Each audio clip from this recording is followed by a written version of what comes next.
profesional tuh di NCL Madiun ini. Kami ternyata belum jadi chef. Sebetulnya dari sekian berapa ini? 4, 5 ya kurang lebih. Ada yang pengen jadi seorang chef nggak? Ayo, mana nih komentarnya? Semuanya. Semuanya pengen jadi seorang chef? Iya. Iya. Iya. Iya. Oke, kalau begitu, apakah semuanya sudah siap menjadi seorang chef yang profesional? I'm ready, Miss. Siap. Siap. Ready. Sudah siap ya. Nah, untuk menjadi seorang chef profesional itu ada beberapa hal yang perlu kita pelajari. Pertama, ini mengenai kitchen profesional karena di kitchen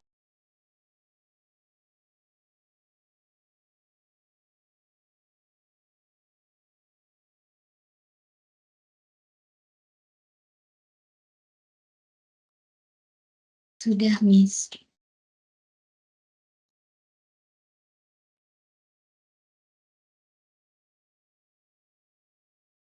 Miss, mic-nya ke mute, Miss.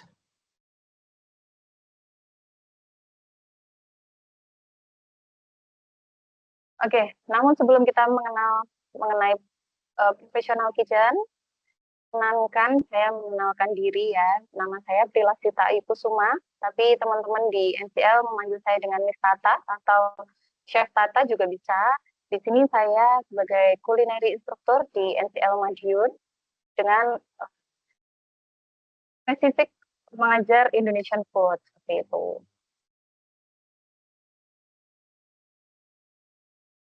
Ya, sedikit mengenal background saya sebelum mengajar di NCL Madiun ya. Sebelumnya saya mengambil pendidikan di Universitas di Yogyakarta dengan program jurusan pendidikan teknik boga.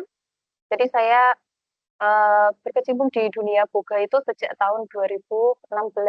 Namun bekerja mulai tahun 2018. Jadi 2016 saya mengawali dunia boga saya dengan berkuliah di Jogja gitu ya. Namun sebelumnya saya pernah sekolah di SMK, namun bukan SMK Boga. Mungkin tadi beberapa teman-teman ada yang bercerita ya pengen melanjutkan dari pendidikan sebelumnya dari SMK Boga. Namun saya di sini bukan berasal dari SMK Boga, saya dari SMP jurusan teknik komputer jaringan. Teman-teman ada yang mungkin lintas jurusan di sini sekolahnya mungkin jurusan lain, kemudian mengambil program profesional cook di NCL Madiun gitu. Ada nggak di sini ya? Saya. Teknik, Miss. Ada. Dari jurusan apa? Teknik. Ini apa nih? Teknik sepeda motor. Dari jangan berkecil hati ya teman-teman. Di sini kita akan belajar semuanya dari awal gitu. Begitupun wisata dulu juga lintas jurusan dan masih di dunia boga itu kan artinya sama ya untuk kita mempelajari dunia boga tidak harus dari pendidikan yang relevan sebelumnya, tapi di sini kita akan belajar semuanya dari awal gitu. Nah di sini saya mengawali karir saya di dunia kuliner dari 2018. Itu saya menjadi pastry staff di Mon Merapi Bakery ini di Jogja. Kemudian saya pernah mengajar di SMK Negeri 2 Godean, itu di jurusan boga juga.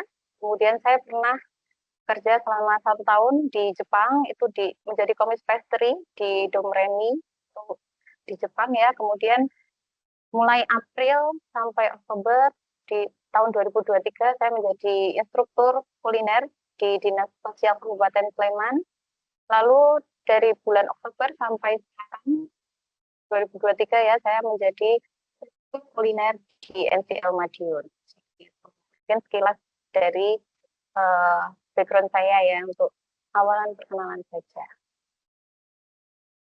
Nah, untuk hari ini kita akan belajar bersama mengenai ada 4 poin ya. Yang pertama mengenai apa itu kitchen profesional, kemudian yang kedua adalah perbedaan kitchen yang ada di rumah dengan kitchen profesional. Lalu di poin ketiga kita akan belajar area-area di kitchen profesional, dan yang terakhir adalah organisasi yang ada di kitchen. Nah, sebelum masuk mengenai kitchen profesional, ada yang enggak? Kitchen itu apa?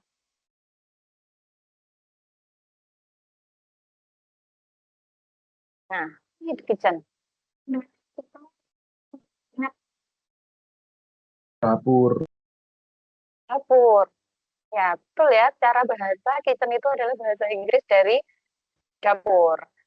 Nah, di dapur itu adalah tempat ya atau area yang biasa digunakan untuk menyiapkan dan mengolah masakan.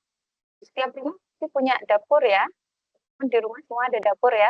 Di tempat tinggal mungkin yang sekarang sudah di kos, seperti itu ada ya. Miss. Nah, tapi kalau kita mau bekerja di dapur profesional atau menjadi seorang chef profesional, kita bekerjanya tidak hanya seperti di dapur yang ada di rumah tangga, teman-teman.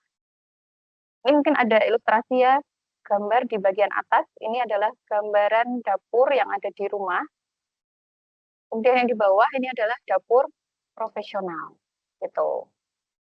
Nah, dari gambaran ini kira-kira perbedaan antara dapur yang ada di rumah dengan dapur yang ada di kitchen profesional. Nah, yang bisa menyebutkan perbedaannya?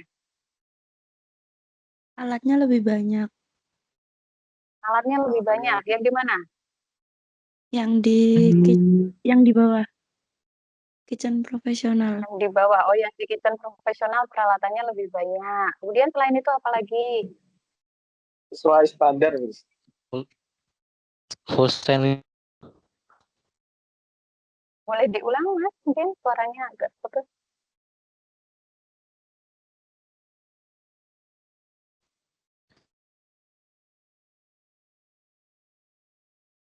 Sesuai standar bintang 5. Sesuai standar. Peralatan stainless steel. Semua peralatannya pakai stainless steel. Ya, oke. Jadi dapur rumah tangga itu ya, peralatannya biasanya sederhana ya teman-teman ya. Seperti yang ada di rumah. Kemudian dapur komersial atau dapur profesional kitchen itu peralatannya lebih kompleks, lebih banyak. Dan dia biasanya terbuat dari stainless steel ya, material pembuat untuk pakaiannya gitu. Dari gambarnya pun kilas sudah ini ya, bedaannya dapur yang ada di rumah dan dapur profesional.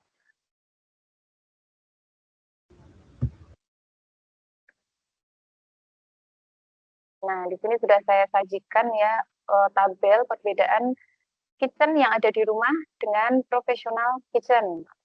Di rumah dengan professional kitchen. Yang pertama perbedaannya untuk kitchen yang di rumah itu biasanya ibu ya atau orang tua itu biasanya memasak untuk keluarga saja. Tapi kalau di professional kitchen kita mengolah makanan untuk pelanggan atau yang lebih banyak lagi. Tuh, jadi otomatis dari segi ukuran dapurnya, kalau dapur rumah tangga itu cenderung lebih kecil jika dibandingkan dengan dapur profesional, gitu ya. Kemudian selain itu, menu-menu yang diolah di dapur rumah tangga itu biasanya lebih sederhana. Biasanya hanya sayur, lauk, nasi gitu saja ya. Tapi kalau di professional kitchen, itu menu yang diolah di dapur itu lebih lagi, lebih banyak lagi dengan jumlah yang tentunya juga banyak gitu. Kemudian kitchen yang ada di rumah itu biasanya peralatannya terbatas. Biasanya ukurannya juga kecil-kecil. Namun peralatan yang ada di kitchen profesional itu lebih lengkap, lebih khusus lagi. Dan penamaan peralatan di dapur profesional dan dapur yang ada di rumah kita itu berbeda loh teman-teman. Mungkin kalau teman-teman sekarang tahu ya di rumah itu kita menyebutnya ada pisau, ada talenan gitu ya, kemudian ada baskom mungkin teman-teman ya.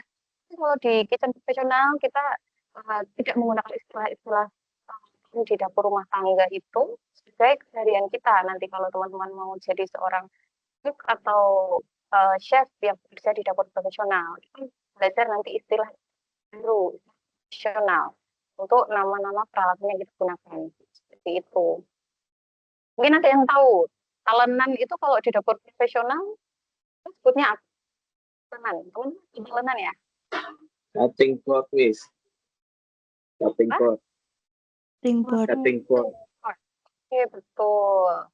Ya, betul. Itu contoh sederhananya ya. Jadi, talenan itu kalau di rumah kita sebutnya dengan talenan gitu. Tapi kalau di dapur profesional itu kita sebutnya dengan cutting board. Nanti masih ada banyak lagi dan itu akan kita pelajari selama nanti teman-teman sudah masuk sekolah efektif gitu ya di kampus.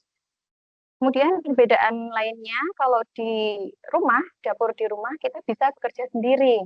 Biasanya ibu menyiapkan hidangan untuk keluarga itu kan sendiri ya, mungkin sekali dibantu sama teman-teman semua. Tapi kalau kita bekerja di kitchen profesional, itu kita nggak bisa teman-teman bekerjanya sendiri.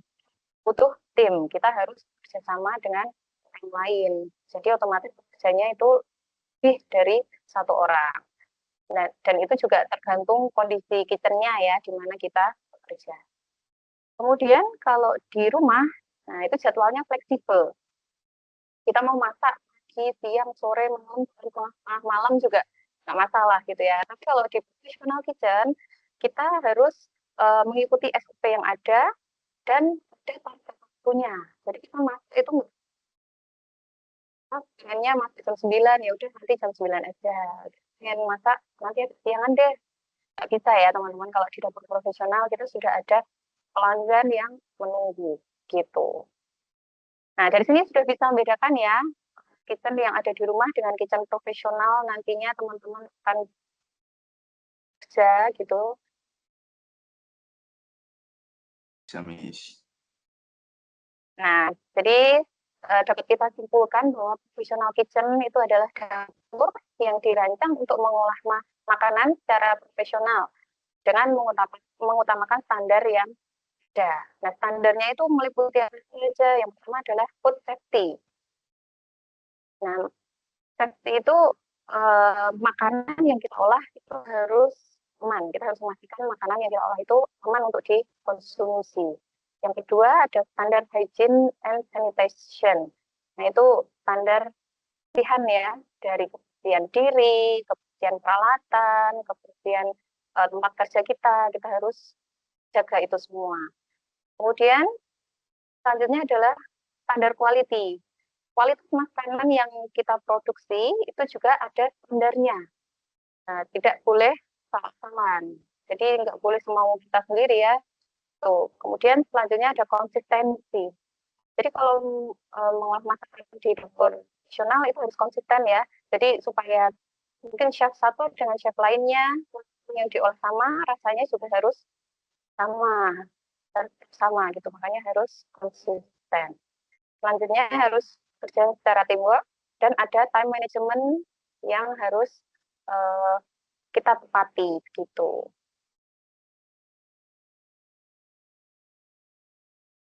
Nah, ini ada beberapa industri yang menggunakan professional kitchen. Yang pertama adalah rumah sakit, kemudian yang kedua ada restoran atau kafe ya, kemudian hotel, bakery, kemudian ada juga catering, mungkin ya di sini belum disebutkan, catering itu juga menggunakan professional kitchen.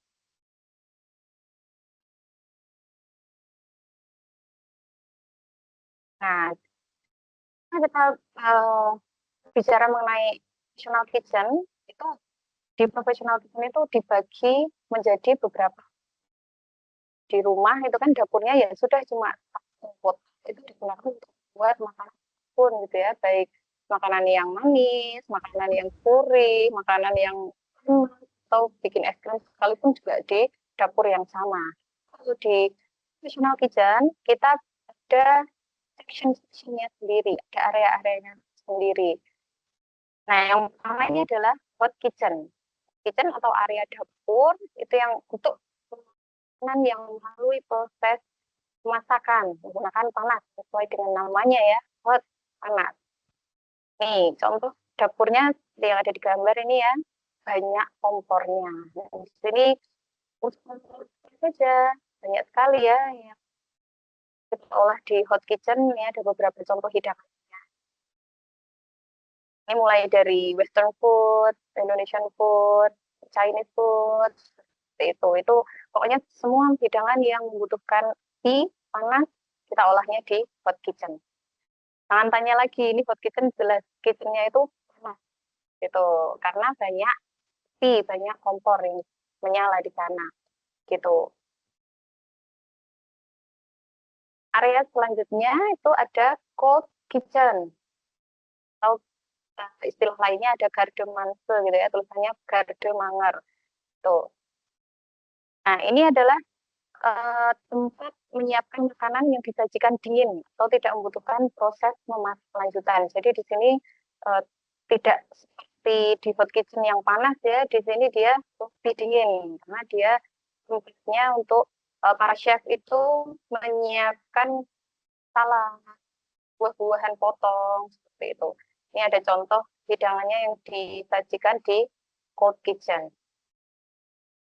Nih, mulai dari Western food, kemudian ada Indonesian food ya, saladnya Indonesia, ada karedo, gado-gado. Nah, itu juga disiapkannya di cold kitchen. Tuh. Jadi tidak membutuhkan proses memasak yang banyak ya. Selanjutnya ada di bakery. Bakery-nya sendiri ada yang free and bakery digabung seperti itu ya. Nah, di area ini mungkin teman-teman sudah familiar dengan istilah free and bakery gitu ya. Sudah terbayang, oh di sini tempatnya untuk memproduksi aneka cake, dessert, roti gitu ya. Ini area paling saya sukai karena dapurnya dingin biasanya. Di sini ada AC-nya teman-teman. Jadi karena kita mau aneka dessert ya yang dia harus disajikan dalam kondisi dingin, jadi area kitchen-nya itu tidak boleh kenapa dapur itu ditemukan dengan AC. Jadi ini areanya dingin gitu.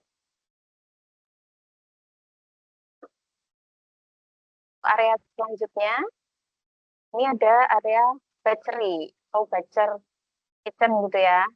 Ini tempat untuk mempersiapkan bahan baku hewani atau protein hewani sebelum diolah oleh section lain.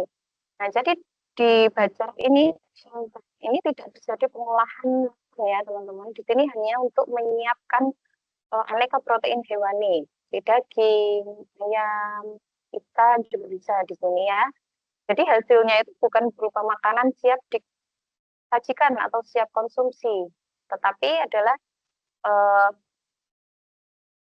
bahan yang siap untuk diolah di section lain gitu. Ini ya contoh-contoh hasil dari baker gitu.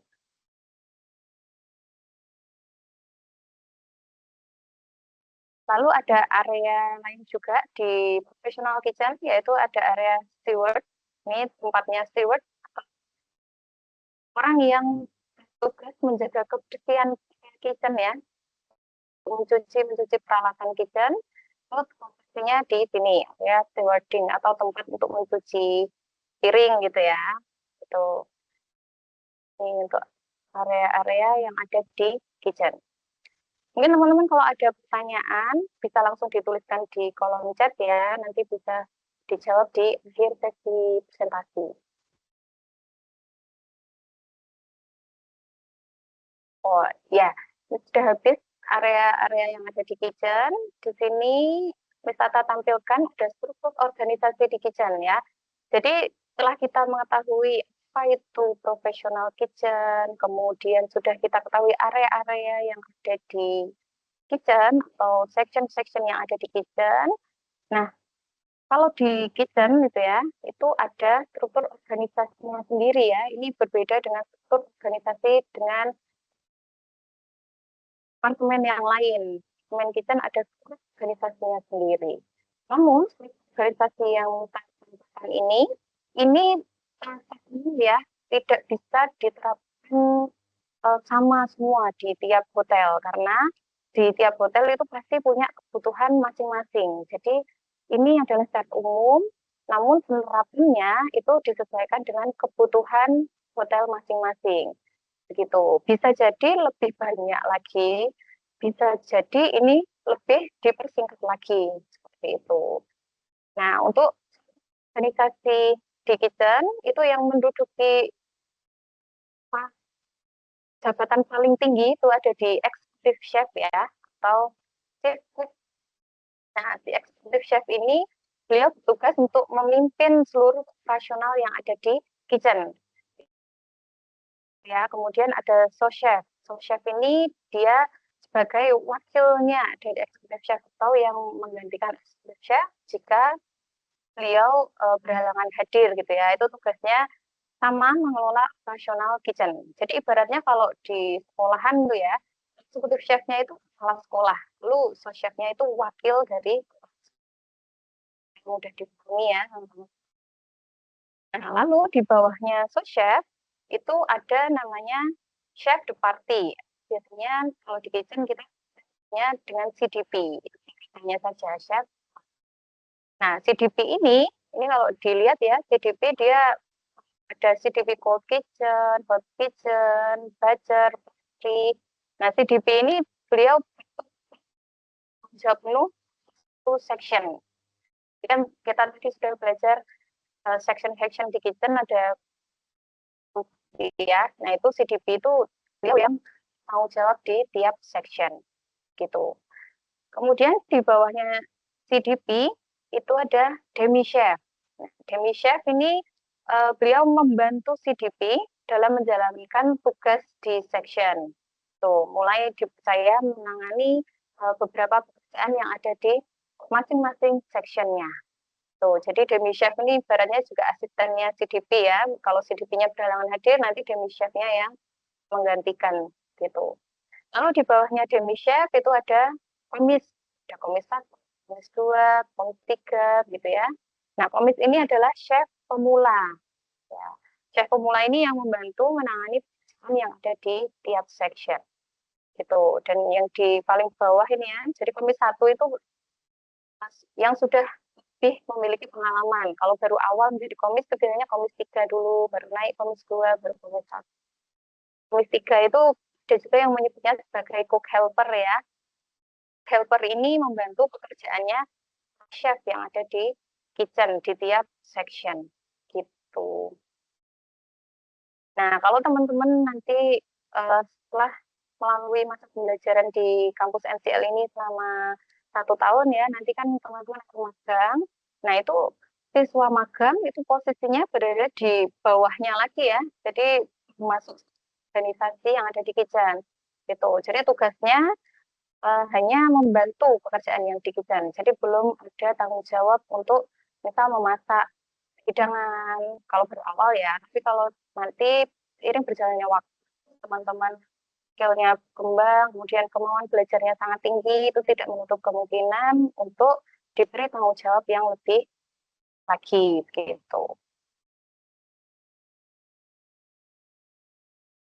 Terus sudah habis materi dari saya. Ya, mungkin itu saja yang bisa saya sampaikan sebagai awalan ya untuk kita mengenal dunia kitchen profesional itu seperti apa. Nah, jangan lupa perlu kita ingat ya, every great chef itu start as beginner. Jadi tiap chef yang hebat itu pasti semua diawali dari bawah gitu. Jadi jangan teman-teman di sini kita akan belajar semuanya dari awal, dari dasar gitu. Mungkin itu saja Miss Puspa yang bisa saya sampaikan. Terima kasih teman-teman atas antusiasnya. Mungkin bisa kita lanjut sharing session bersama Irfan Novianto. Monggo Miss Puspa. Ya, baik. Terima kasih banyak, Miss Tata. Sekarang kita langsung masuk ke sharing session bersama Kak Irfan ya. Kak Irfan, apakah sudah ada di Microsoft Teams? Sudah, Miss. Kak Irfan? Iya. Oke, Jelas, sudah sudah. ya Kak Irfan. Mungkin Kak Irfan bisa memperkenalkan diri dulu nih Kak, biar teman-teman kulineri angkatan 6 kenal sama Kak Irfan. Oke, silakan Kak. Assalamualaikum warahmatullahi wabarakatuh. Selamat Mau pagi, siang, dan malam. Perkenalkan, nama saya Irfan. Saya salah satu alumni NCL Madiun, angkatan 1 kulineri tahun 2021. Jelas, Miss, suaranya, Miss? Iya, terdengar, Kak. Saya berasal dari Padang, Sumatera Barat. Ada yang dari Sumatera juga mungkin di sini? Saya Bang. Jadi saya dulu menempuh pendidikan kurang lebih 1 tahun di NCL Madiun. Setelah selesai pendidikan, saya lanjut magang di Vietnam, di Aman Resort, salah satu corporation resort terbaik juga itu. Setelah selesai magang, saya kerja di kapal pesiar kurang lebih 2 kontrak. Selesai di kapal, saya langsung kerja di Amerika. Saya juga pernah kerja di Japanese restaurant. Sekarang mencoba suatu hal yang baru di Chinese restaurant di Amerika. Oke, Kak Irfan. Mungkin Chef Tata bisa di-share dulu foto-fotonya. Boleh, Sir. Oke, baik. Saya share sebentar.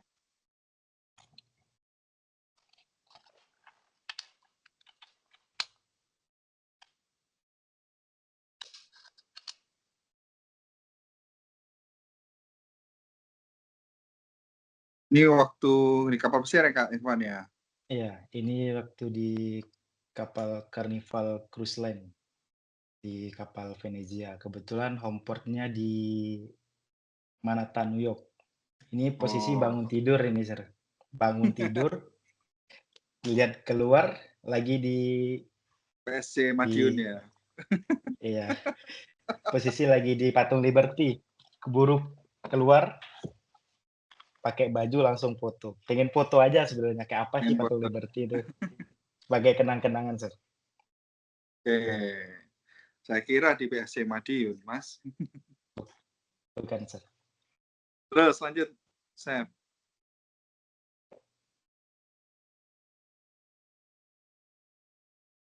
Nah, ini waktu sekolah ya, Kak.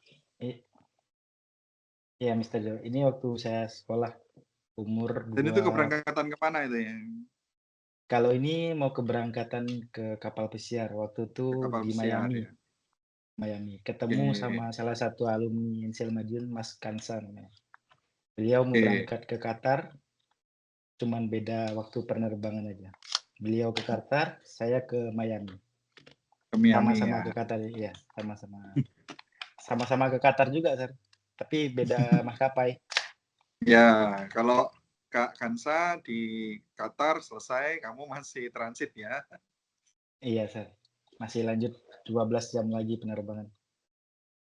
Oke, teman-teman yang mau tanya-tanya tentang Kak Irfan atau Chef Tata bisa tuliskan di kolom komentar ya. Bila malu untuk open mic ya, silahkan nanti tuliskan pertanyaan di kolom komentar. Lanjut, Chef Tata.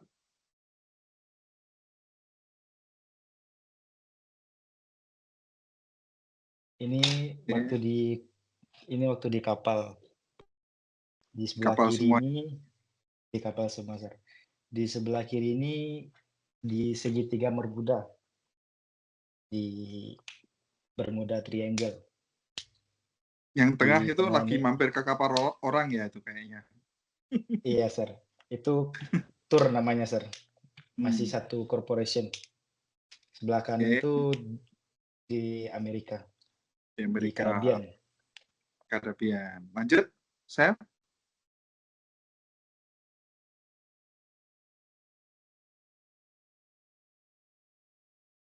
Oke, semua ini di Amerika ya, Kak ya? Di Amerika. Satu doang di Kanada, Sir. Di paling sebelah kanan. Oh, di sebelah kanan. Waktu di Kanada ya. Di Kanada itu lagi liburan ya berarti ya? Iya, Sir. Kapal pesiar kan keliling-keliling dunia. Tapi kapal saya cuman keliling benua Amerika aja waktu itu. Oke.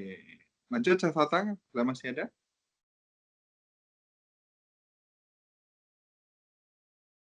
Oke, ini bisa dijelaskan, Kak, di mana ini?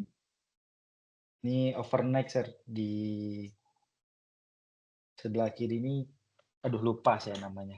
Itu di salah satu negara bagian Amerika juga, di Caribbean. Kalau di sebelah kanan ini di segitiga Bermuda.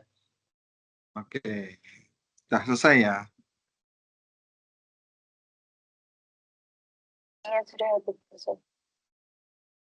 Oke. Oke, Kak Irfan bisa dijelaskan nih dulu waktu masuk di NCL Madiun ambil kulineri ya. Iya, Sir. Kenapa nggak ambil perhotelan, Kak Irfan? Karena saya suka memasak, hobi juga memasak. Hmm? Kalau di bagian perhotelan tuh mungkin minat kurang ada, Sir.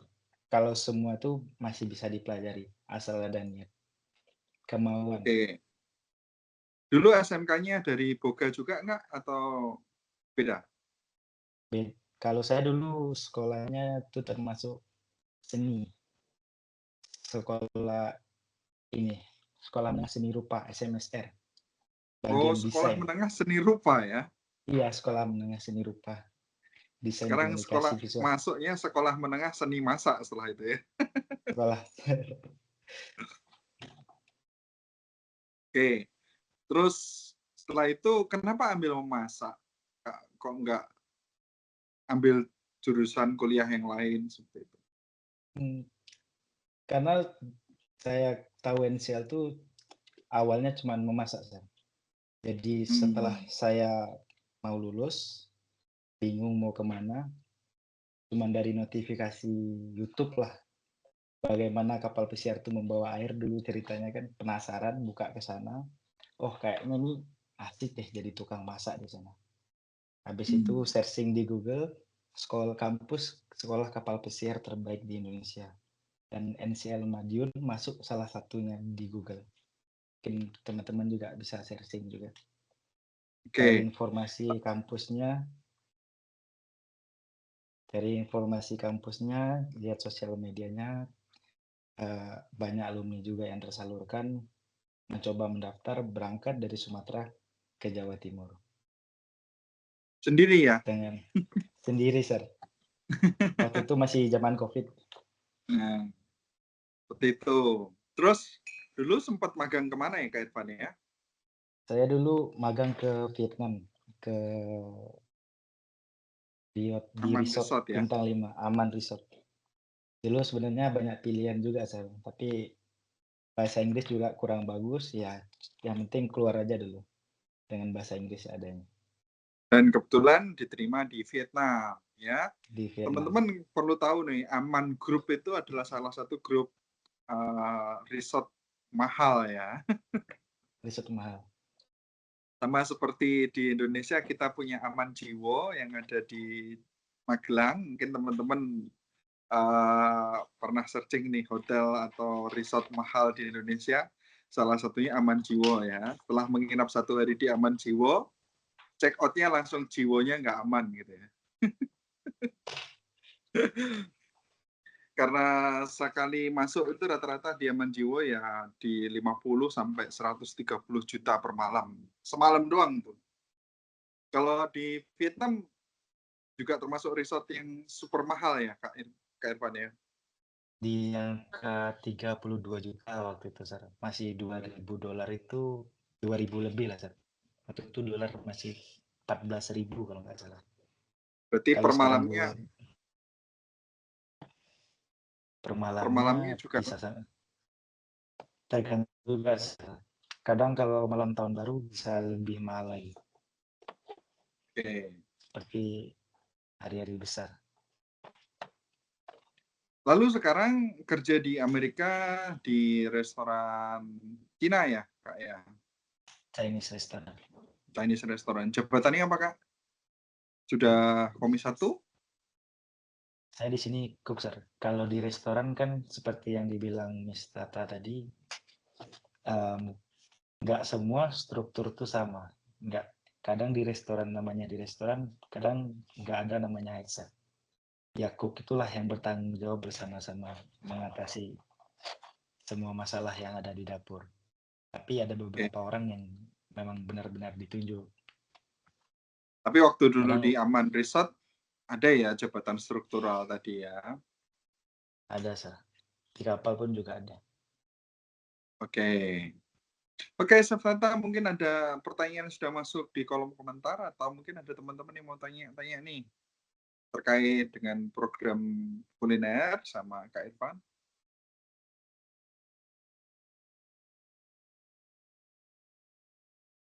Ini ada yang raise hand, mungkin Kak Fajar mau tanya langsung on mic aja bisa Kak?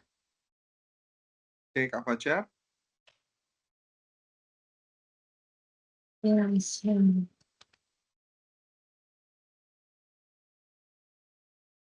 Ada Kak Adi. Kak Adi boleh langsung on mic Kak? Tes. Dengeran nggak? Dengar. Ya kedengaran. Dengeran. Sebelumnya perkenalkan, nama saya Rakel Gadi Wirawan. Untuk pertanyaannya, kan katanya Bang Irfan tadi setelah magang langsung kerja di kapal. Itu bisa langsung kerja gitu atau harus cari pengalaman dulu di darat beberapa tahun gitu, Pak? Silakan Kak Pertanyaan Irfan. pertanyaan yang bagus, Mas Adi Wirawan. Ya, seperti sekolah kan. Kalau sekolah itu dimanapun kamu sekolah itu sebenarnya sama aja, tergantung penyalurannya tadi, tergantung dari mahasiswanya tadi. Kalau kamu benar-benar belajar, kamu memenuhi syaratnya tadi, kamu bisa berbahasa Inggris, kamu bisa menjelaskan apa pekerjaanmu, kamu tahu materinya, insya Allah bisa. Tidak perlu, Oke. ibaratnya tidak perlu tambahan pengalaman lagi. Kalau kamu tidak bisa menjawab materi yang ditanyakan, ya gimana rekrutmennya mau menerima kamu? Yang pertama bahasa Inggrisnya yang pertama. Oke, bagaimana Kak Adi? Siap-siap, Bang. Sama ini tanya lagi, boleh nggak, Bang? Boleh.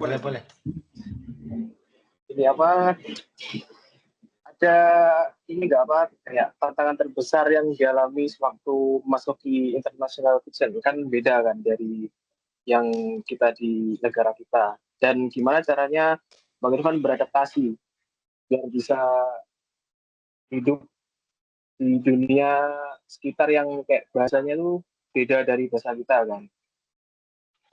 Mungkin Bagus seperti itu.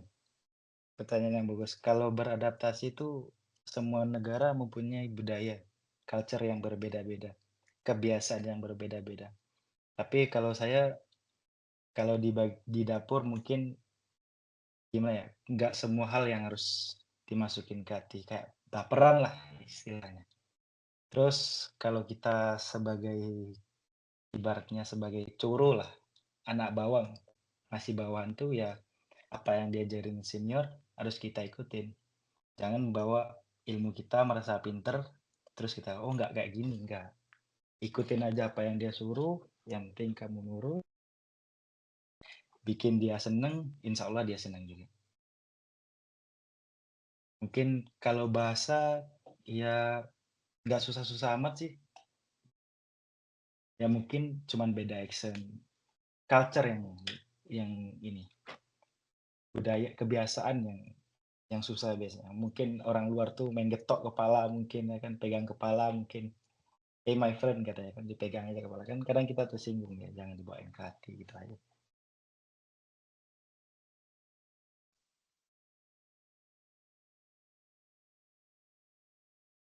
Oke, Kak Adi, bagaimana? Siap-siap, Bang. Terima kasih atas jawabannya, sangat membantu. Itu mungkin dari saya cukup sekian. Terima kasih. Ini buat teman-teman yang lain nih yang pengen nanya bisa raise hand. Pak Fajar ini mau bertanya. Kalau mau bertanya silahkan bisa langsung di unmute. Atau yang malu ngomong nih boleh dong chat ditulis di kolom chat aja nggak apa-apa. Nanti kita bacakan.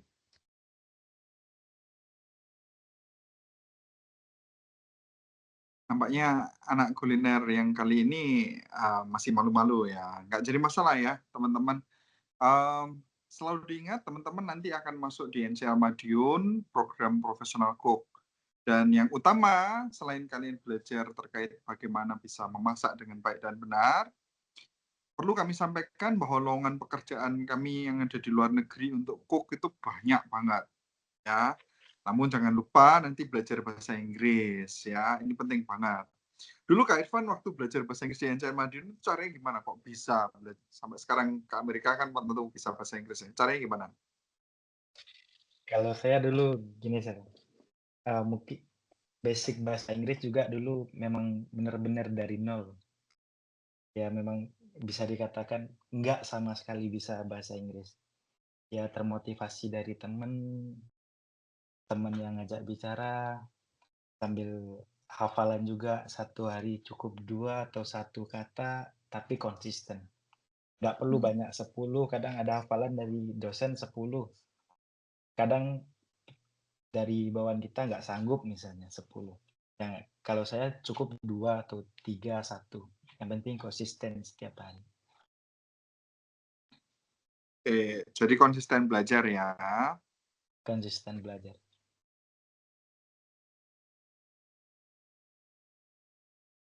Oke, teman-teman, ada yang mau tanya? Kak Karisma, raise hand. Silahkan Kak Karisma. Perkenalkan, nama saya Karisma. Mau langsung tanya, kalau seumpama berangkat ke luar negeri, itu apa nanti butuh sertifikat bahasa Inggris atau gimana? Atau hanya perlu emang paham bahasa Inggris gitu aja?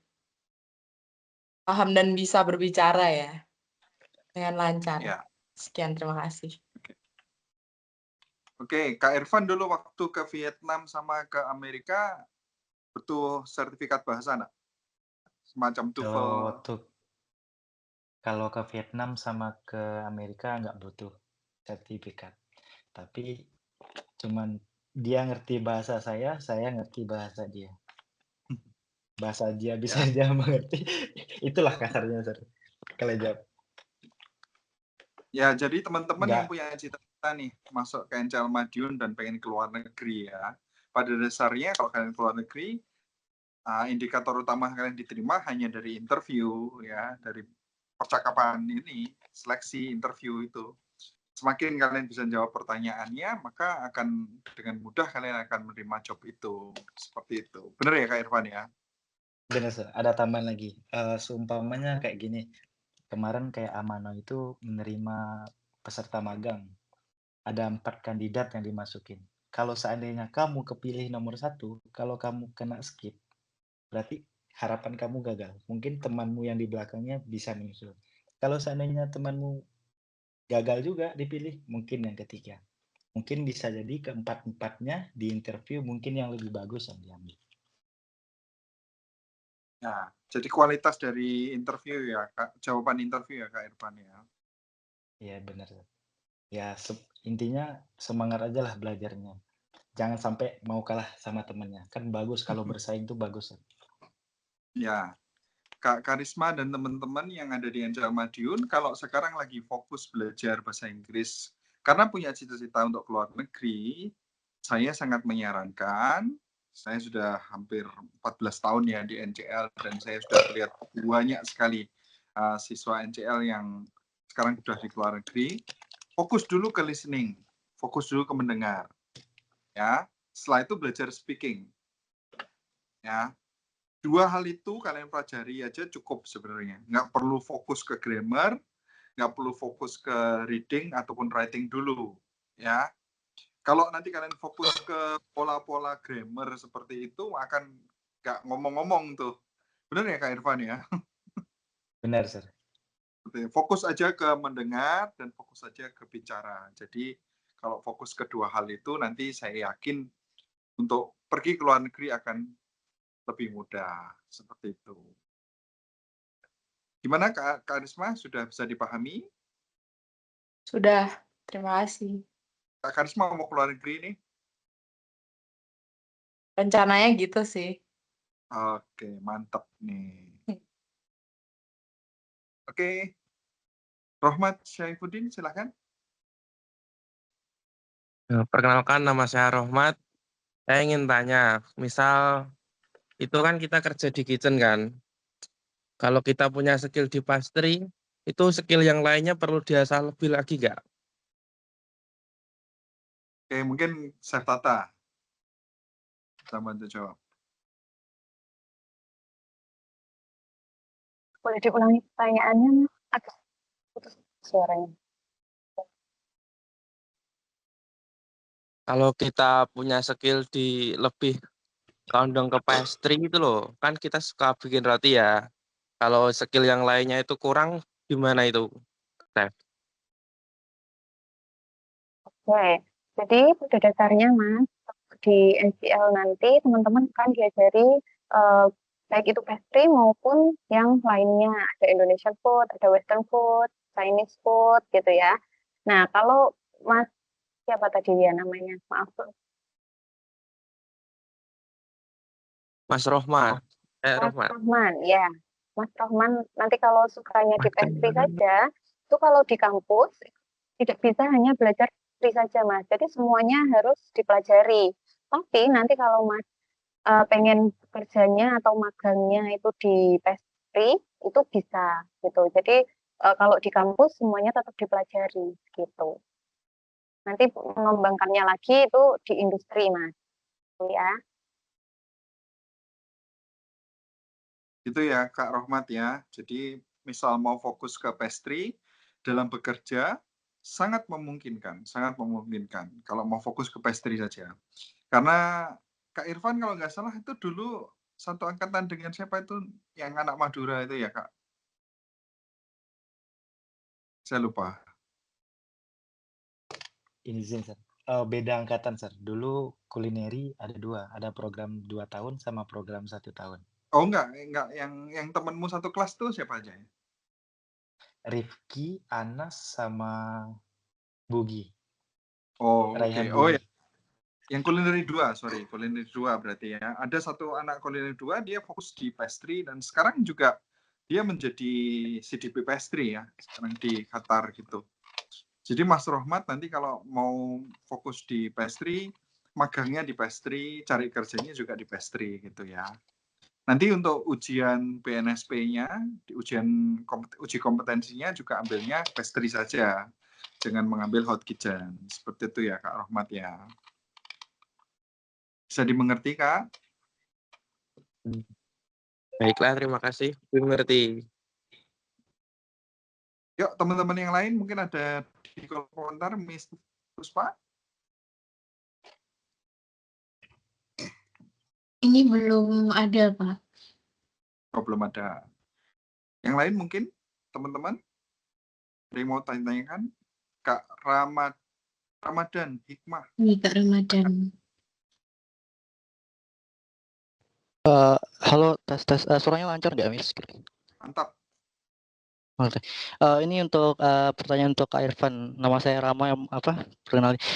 Saya mau nanya, Kak, untuk sistem kontraknya dalam kapal pesisir itu bagaimana? Apakah semisal katakanlah itu kita dapat kontrak 2 tahun. Nah, dalam setahun itu kita berlayar berapa lama gitu? Apakah 6 bulan, 7 bulan? Terus untuk ketika kapalnya docking itu kira-kira docking itu berapa lama? Apakah 2 hari atau mungkin seminggu? Kemudian satu lagi itu sistem kerja shift dalam kapal pesisir itu bagaimana gitu loh? Karena saya lebih concern sama kesehatan saya soalnya kalau untuk kerja shift. Apalagi kan kalau di kapal itu ngelayaninnya kan ada ratusan sampai 1.000 orang ya. Kan juga untuk ngelayanannya itu nggak ada batas waktu operasional kalau di kapal pesisir. Ibaratnya itu kayak kota tapi nggak ada kata tutup gitu loh. Ya itu aja kira-kira. Terima kasih. Baik. Jadi kalau mengenai kontrak di kapal pesiar itu, kalau di kapal pesiar itu kontraknya tuh seumur hidup.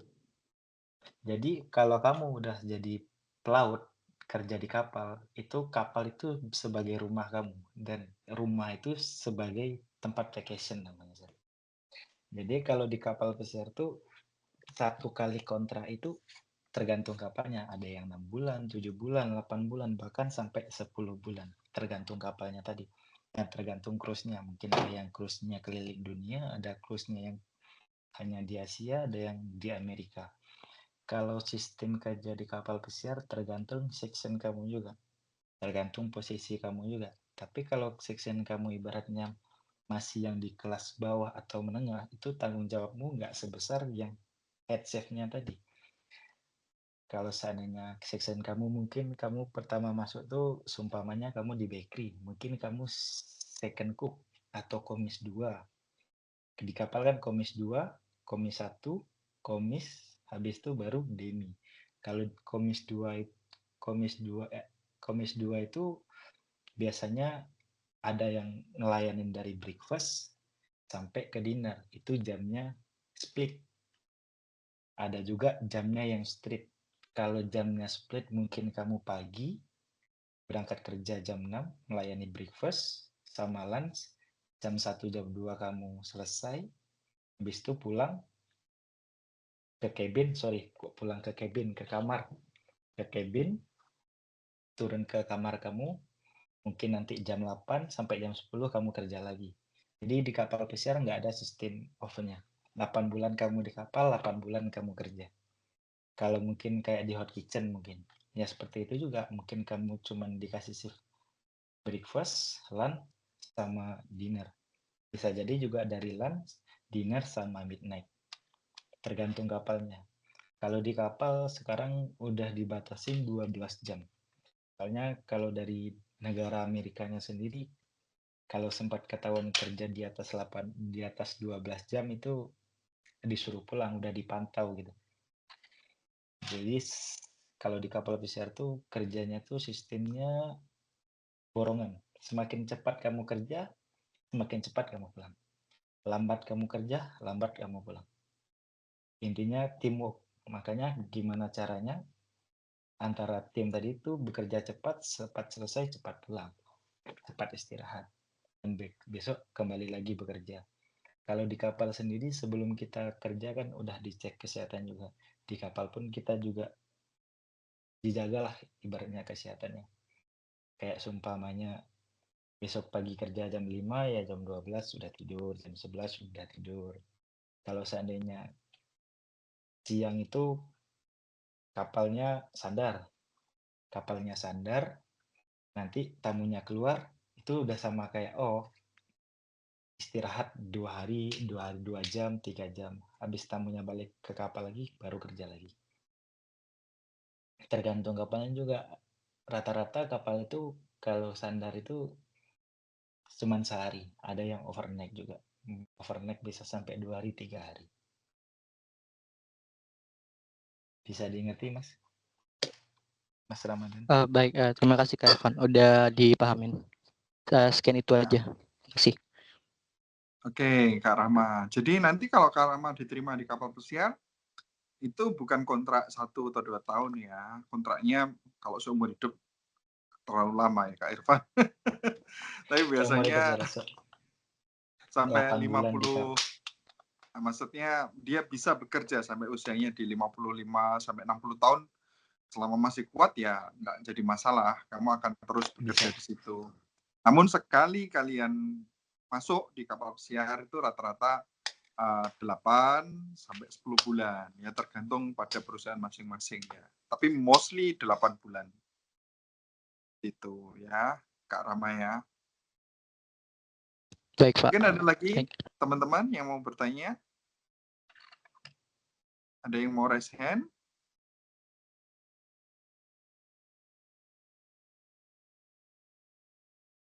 Di kolom chat ada, Miss Pus? Belum ada, Pak. Belum ada. Oke. Kalau belum ada, sekian dulu ya. Teman-teman, besok kita ketemu lagi. Jangan lupa teman-teman nanti kalian akan mulai masuk yang ikut asrama di hari Kamis laki-laki datang ke NCL, yang perempuan datang di hari Jumat. Bagi kalian yang kos bisa datang di hari Jumat atau Sabtu atau Minggu kalau kalian tidak mengikuti HPSAG ya, tes HPSAG di NCL ya. Tapi kalau kalian mau mengikuti tes HPSAG, Sabtu sudah datang di Madiun. Minggu depan hari Senin kita bertemu secara langsung Dan dalam pembelajaran nanti teman-teman akan ada kita menguji terkait dari kemampuan bahasa Inggris kalian dan juga seberapa kalian paham terkait dunia kitchen. Materi-materi yang disampaikan oleh Chef tolong benar-benar bisa dipelajari dengan baik. Nanti bisa jadi salah satu pertanyaan dalam materi seleksi seperti itu. Selalu diingat seleksi ini bukan menerima atau menolak, tapi kami hanya menilai seberapa kalian mengerti tentang dunia kitchen. Nanti untuk pembagian kelasnya saja. Seperti itu ya, teman-teman. Itu dari saya, kembali ke Miss Puspa.